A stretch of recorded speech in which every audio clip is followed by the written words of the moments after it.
Welcome to the Your Innovation Coach webinar.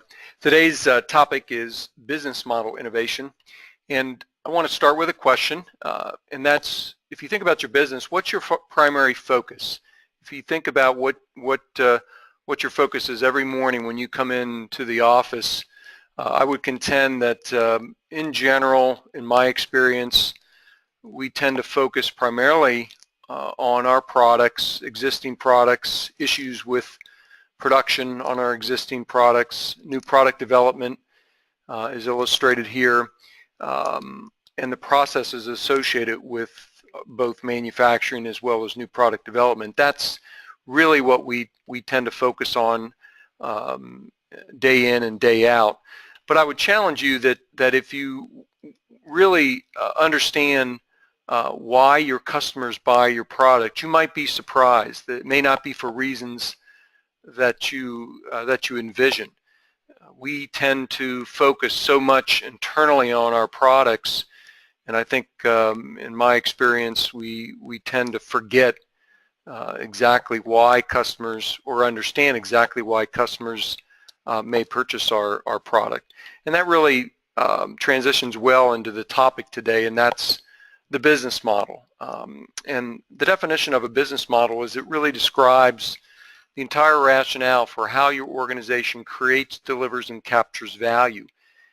And it's not all about the product. It encompasses everything associated with innovation, information coming into your organization, the various organizations, engineering and so forth, turning that information into knowledge, that value-added information going into the operations to create the products and services that you rely on, and then all the systems and processes in order to deliver that value to the customers.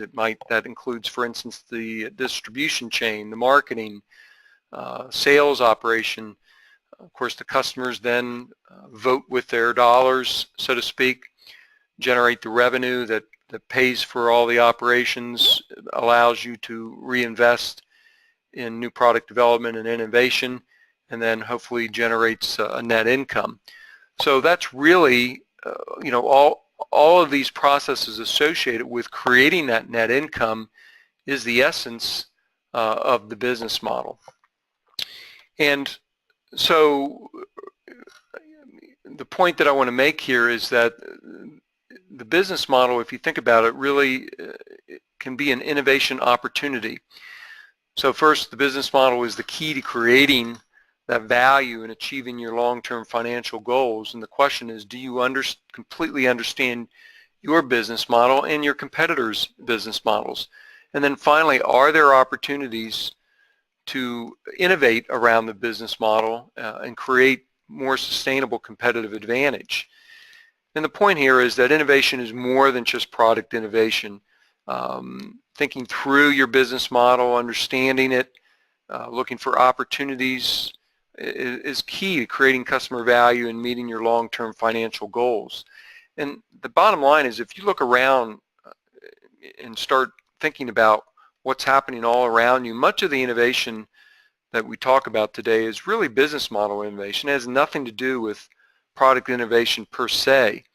And much of this has really been influenced in the last 20 years by the internet that have allowed new business models to come about because of the internet and how it makes many business models much more practical today. The other point I want to make is that really a unique business model can provide a source of secure or long-term competitive advantage. The bottom line is, today products and services can be more easily copied than any time before, in large part because of the internet and the fact that knowledge moves around the economy so quickly today, and we all sense that in our businesses, that we're running faster to keep up with competition. So products and services can be copied, but unique business models, especially that rely on unique cultures and human resources and so forth, are much more difficult to copy. And so spending time on business model innovation is really just as important, maybe more important, than thinking about product innovation. So as part of this discussion, I had sent a short business case or case study on a company called Hilti. And if you've had a chance to read that case study, Hilti looked at their business model. Traditionally, they relied on selling high-end power tools to contractors and so forth. So these are high cost, higher value, higher durability type products that you would compared to what you might typically buy in your local hardware store or retail box store, home improvement store. But they really looked at why customers purchased those products, and it really wasn't to buy a drill per se. The contractors were simply buying a tool in order to allow them to complete a project on time, under budget or on budget, and as quickly as possible. So really, they were looking for a job to be done with that tool in order to help them complete their task and get paid. So when Hilti really understood why customers bought their product, they were able to re-envision a business model where rather than selling a tool to a contractor, they sold a service to a contractor that would basically sell them or contract with them in order to manage the inventory of their tools.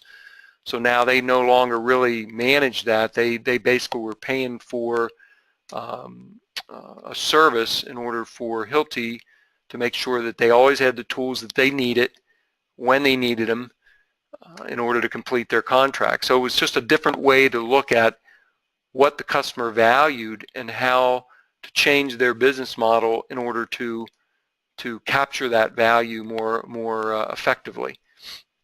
So it's a great study of especially for product-related companies to rethink your business model. And again, so often I think we get caught up in our products and forget why customers buy our products. And by re-envisioning and thinking about what they really value, then maybe you have an opportunity to generate additional revenue rather than selling an asset, selling a service.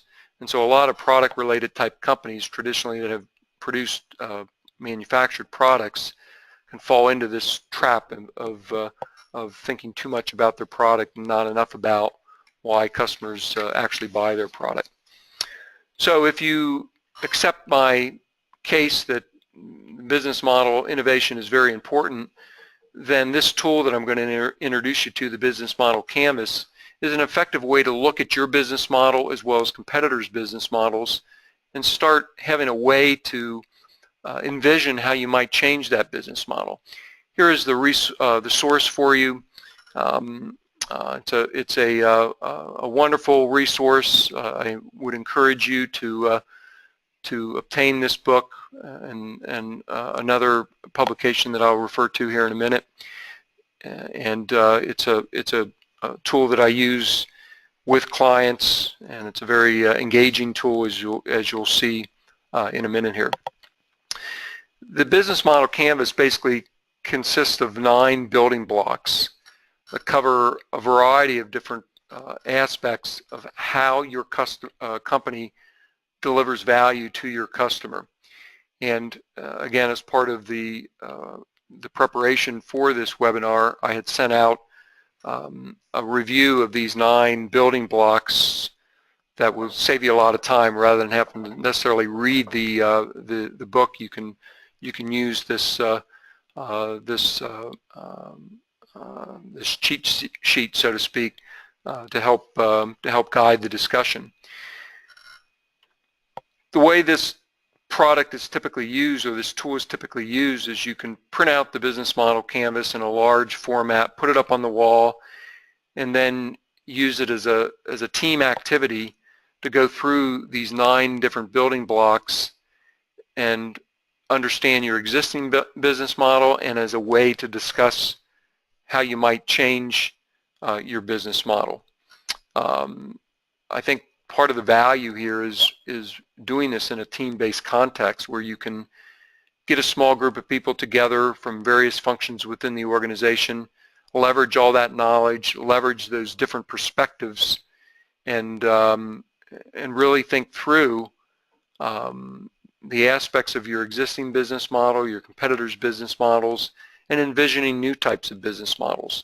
This is not a one-off type of activity. It's a good activity to do over some period of time, because as you go through this process and engage different people within the organization, things emerge over that process. So rather than thinking of this as something that you get people together for 1 hour and you're done, that's not really the way to look at it. It's really something, an ongoing process that really is the value. A key part of the 9 building blocks is the value proposition. And this is a simple template for the value proposition. I would say that in many cases, this is a difficult thing to do the first time you've tried to do it. It really gets to the heart of why do customers actually buy your product? And does everybody in the organization understand that? This is really the essence. It's kind of the final step, so to speak, after you've understood all the different parts of the business model, the 9 building blocks.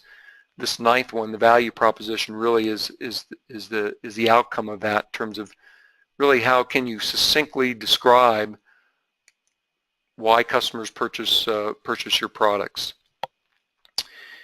So the one thing I really like about the business model canvas is that it really allows you to describe an infinite number of business models, and I think that's one of the big benefits of it, as opposed to thinking about business models in a very confined nature.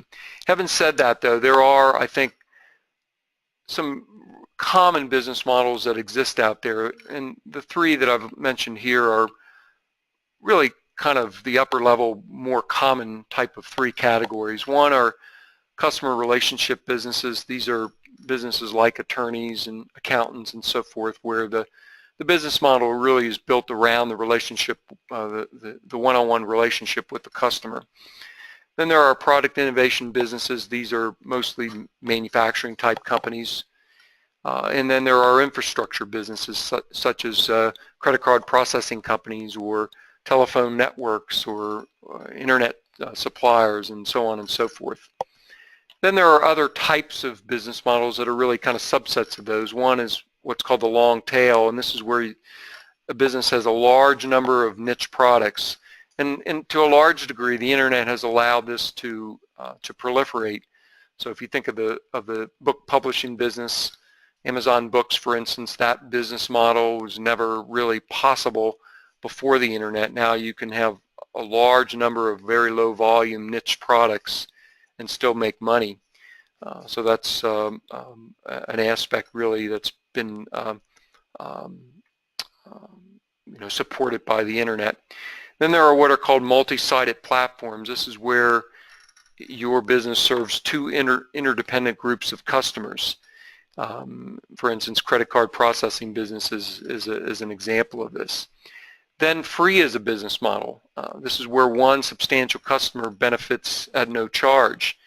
And there are lots of different aspects of this. A free offer based on a multi-sided platform, for instance, Google, where you don't pay for the ability to search the internet, but just think about the value that provides to you. In fact, I saw an article recently where if all of the value that's been created in these types of free offers was accommodated within the GDP numbers, that the GDP would be a lot higher. So if you think about it, over the last several years, the amount of value that you get, quote unquote, for free through the internet particularly, it's pretty astounding actually, the things that we're used to now today that we never had access to, both from finding information to entertainment opportunities. This is real value, and it's really not, you don't pay for it per se. Somebody else essentially pays for it in the case of Google through the advertising and so forth. So very interesting twist on these business models. Free basic service with a premium upgrade. You know, you have a basic service and then you pay for an upgrade once you get hooked, so to speak, on the free service. Free trial periods. The razor and blade, where you have a product and by design there's a consumable that really provides the revenue and the margins, whereas the base product is really sold at cost potentially. Of course, if you're managing multiple business models, that can be challenging. While you're innovating on one, you've got to maintain an existing business model. There is this concept of the ambidextrous organization. An organization has to be able to manage multiple business models, and that's more important today than it ever has been. Especially how fast things move. You have to be able to move quickly, and that might mean managing multiple business models simultaneously. And thinking through how much conflict there is between the two different business models. And particularly in terms of what's the risk of the new model damaging the existing business. I mean, there is some aspect of, if you don't obsolete your product or your services or your business model, somebody else will. But you have to carefully manage that if you're innovating, implementing a new business model that's going to take the place of an existing one. And that's really where management leadership is absolutely crucial to doing this. Okay, so let's take a closer look at the business model canvas. As I mentioned, these are the two publications. This is the main tool that goes through the 9 different building blocks of the business model. This other tool, the value proposition design, looks specifically at the value proposition and what are called customer segments. And we'll talk about that here in a minute. But let's look at this one first. As I mentioned, the business model canvas consists of 9 building blocks. And the cheat sheet that I provided you will go through each one of these. I'll just make some comments about each one of them. Customer segments, of course, is extremely important. This is who your customers are, understanding who they are and what their needs are. There are lots of different examples of customer segments. You might be serving a mass market. You might be looking at more of a niche market. You might have a segmented market where you're looking at different products and different needs for different segments. You might be looking at a multi-sided platform. So there are lots of different types of customer segments. Different customer groups might require different needs. So that basically defines a customer group if they have different needs that and it's justified a distinct offer, then they are a specific customer group. We'll come back to customer segments here in a minute when we talk about the other tool that I mentioned. The second building block are customer relationships. These are specifically about what the customer, what kind of relationships you have. You might have a business where, there's personal assistance, where you have a one-on-one relationship with the customer. You might have dedicated personnel to be assigned to individual clients, maybe account managers or whatever. Maybe it's a self-service type of relationship or automated in some way. Maybe it's a co-creation where your customer is engaged in the co-creation of a product. A good example of that is how Lego changed their business model to where they brought in the ability of customers to co-create the products. So lots of different twists on how to approach customer relationships. The third building block is channels. This really has to do with your channels associated with how you're promoting your product, how you acquire customers, how you support customers, how you sell product, how you provide post-purchase support. So there might be multiple different types of channels based on the business model. The channel might be owned. You might own your, you might employ salespeople, or you might use representatives. So you might have a direct in-house, or you might go through retail operations. You might have partner channels. So lots of different types of channels that you have to think about in terms of how you promote your product, how you raise awareness about your company, how the customers are going to evaluate your value proposition, and how you're delivering that to the end customer, and how you provide that post-customer support. So lots of different aspects associated with channels. The revenue stream really is about how you're capturing that value financially. Are you generating revenue through an asset sale, or are you charging licensing fees, or brokerage fees, or is it advertising? So lots of different ways to capture revenue. Really, there are two types of revenue streams. There's transactions, or they're recurring revenues. So lots of different aspects associated with how you generate revenue. And then there's the value proposition. So really, customer segments and these relationships and so forth all kind of morphs into now the value proposition, which is specifically how you're going to satisfy those customer needs with the products and services that you offer. So it can be a bundle of customer or products and services that accomplish what you need to do in terms of satisfying the customer segments. Everything really on the right-hand side of this diagram really is all about generating revenue. And now when we get over to the left side, it's really all about the cost structure within the business. So this is really the revenue generating portion of your business model, and this is really the cost structure in order to deliver those products and services to your customer. So on the left side is, for instance, starting with over here with key activities. So based on the value proposition and the bundles of services and the issues with customer relationships and the channels and so forth, there will be a number of key activities that are important for delivering that value proposition. So what are those activities? And that may be very important because that will lead then to what are the key resources. So those key resources may be human resources as it relates to those key activities, or it might be outside relationships in the case of key partners. So these are all issues associated with the building blocks on how you're going to deliver that value proposition. And then finally, that all kind of morphs down to the cost structure. So once you understand all of these issues in terms of the customer relationships that are required, the channels, the key activities, key resources, key partners, all of this now will come down to help you create the cost structure.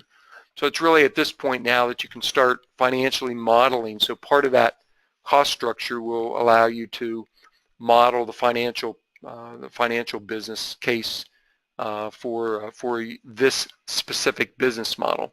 So as I mentioned, one of the things that I really like about the business model canvas is that it provides you the ability to envision really infinite number of business models, because within each one of these 9 segments, you have a lot of opportunity to innovate and think about how you might do it differently than what's being done today, a new twist on what's being done today, a way to gain competitive advantage and do something unique and create a unique business model that's very difficult to copy. Many of these things are going to be tied up in the culture within the organization. It's going to be tied up in know-how associated with not only generating your products and services, the know-how associated with that, but these key activities and the key resources and the partners and how you develop the channels. All of these things are extremely important and are above and beyond just the focus on the product. And that's really the point, I think, of this tool, is it gives you the ability to think about all these different aspects of how value gets delivered to the customer, and affords you really infinite ways of envisioning your new business models. The other tool focuses on two specific aspects of the business model canvas. So the value proposition canvas focuses on these customer segments and the value proposition. So it's really the interaction between these two that are very important. The rest of the 9 building blocks really, are all kind of related in some manner to these two. But these are really our key, and so the value proposition canvas kind of hones in on these two key aspects of the value proposition. And so in customer segments, it breaks down. This breaks it down into 3 kind of aspects. Thinking through the customer jobs. In other words, again, it gets away from the focus on your product per se and makes you focus on what job your customer is trying to do with your products. So it's just a different focus. So in the case of Hilti, rather than focusing on the product that they made, they turned it around and really looked at from this aspect of the customer. What job were they trying to accomplish when they bought their tools? Was it just to buy a drill? No, it's not about buying a particular power tool. It was really their job to be done, so to speak, was to complete their projects on time, on budget, as quickly as possible. They didn't really, their core competency, a contractor's core competency is not maintaining a repair depot for all of their tools. Their core competency is project management.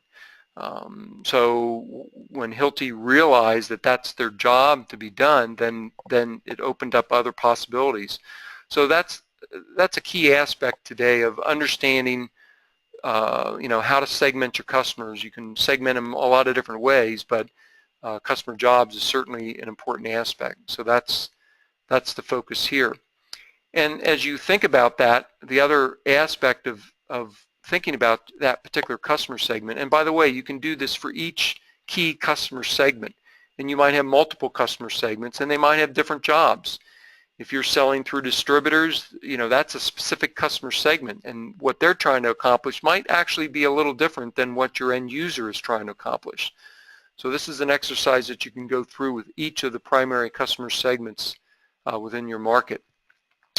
But anyway, another way to look at it is how can you help your customer gain? What are their gains? What can you help them gain? Maybe it's helping promote their career, or do their job more effectively, or save them money. So how can you help them gain, and what are their pains? And that will lead to how can you relieve their pains. In the case of Hilti, it's again, maybe a pain point is maintaining all their tools. Well, how can you relieve that pain? Well, maybe you can come up with a service and manage that tool for them so that they don't have to worry about it. So all of this gets back to the heart of thinking through your customers. And I'll digress for just a second here, and let's go back to this. And one way you can do that is through what we call ethnography. This is really the heart of ethnography, and that is putting your place in your customer's shoes. And you can do this with each one of your customer segments.